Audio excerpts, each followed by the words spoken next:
Assalamualaikum warahmatullahi wabarakatuh. Bismillah, alhamdulillah, salatu wassalamu ala rasulillah wa ala sahbihi ajma'in, amma ba'd. Berbicara tentang Isra Mi'raj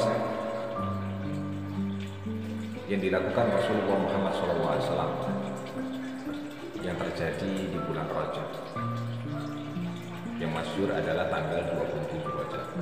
Ini ada beberapa poin yang bisa kita petik sebagai hikmah dalam kehidupan kita.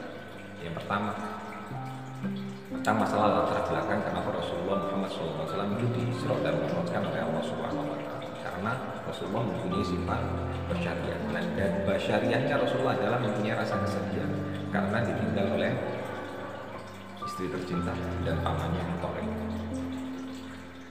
Kesedihannya dihibur oleh Allah Subhanahu wa Ta'ala, diarahkan supaya bertemu dengan Allah Subhanahu wa Ta'ala. Hikmahnya adalah dunia pasti kita tinggalkan. Anak, istri, harta, jabatan, semuanya akan kita tinggalkan. Dan kita sebagai manusia ketika meninggalkan dunia atau kita ditinggalkan dunia, sudah tabiat manusia adalah punya rasa sedih. Dan kesedihan itu harus kita hibur.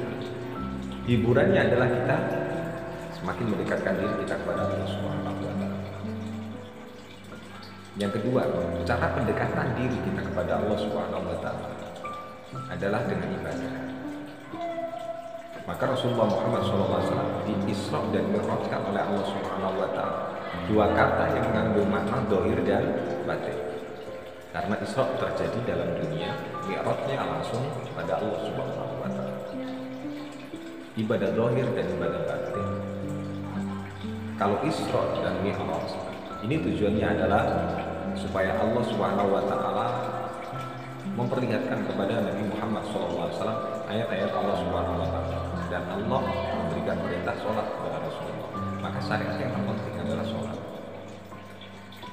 Ketika kita sholat, bukan hanya doa kita yang sholat, melainkan batin kita juga sholat. Secara dohir kita mengikuti apa yang disampaikan Rasulullah SAW. Sholatlah seperti kalian melihat aku sholat. Mulai toharohnya semuanya Rasulullah kita ikuti. Kemudian secara batin, hudurul qalbi bi annallaha yushahidu af'alina, bi annallaha yushahidu af'alana. Jadi hudurul qalbi, kita ini merasa hadirnya Allah Subhanahu wa Ta'ala, melihatnya Allah Subhanahu wa Ta'ala ketika kita melaksanakan amalan apapun, terutama sholat.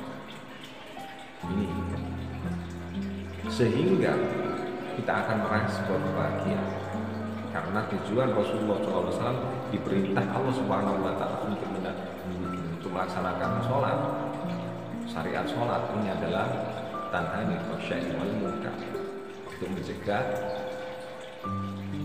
kemaksiatan yang sumbernya dari badan dan mencegah kemaksiatan yang sumbernya dari lisan. Maka ketika kemaksiatan ini bisa kita cegah dengan kita menjalankan sholat, kita akan menjadi orang-orang yang bahagia dengan ridha Allah Subhanahu wa Ta'ala. Inilah sedikit hikmah daripada Isra Mi'raj. Semoga saja Allah Subhanahu wa Ta'ala senantiasa memberikan kita kebahagiaan dohir dan batin, kesabaran dalam menjalankan syariat-syariat dan taklif-taklif dari Rasulullah Muhammad SAW. Akhirnya, assalamualaikum warahmatullahi wabarakatuh.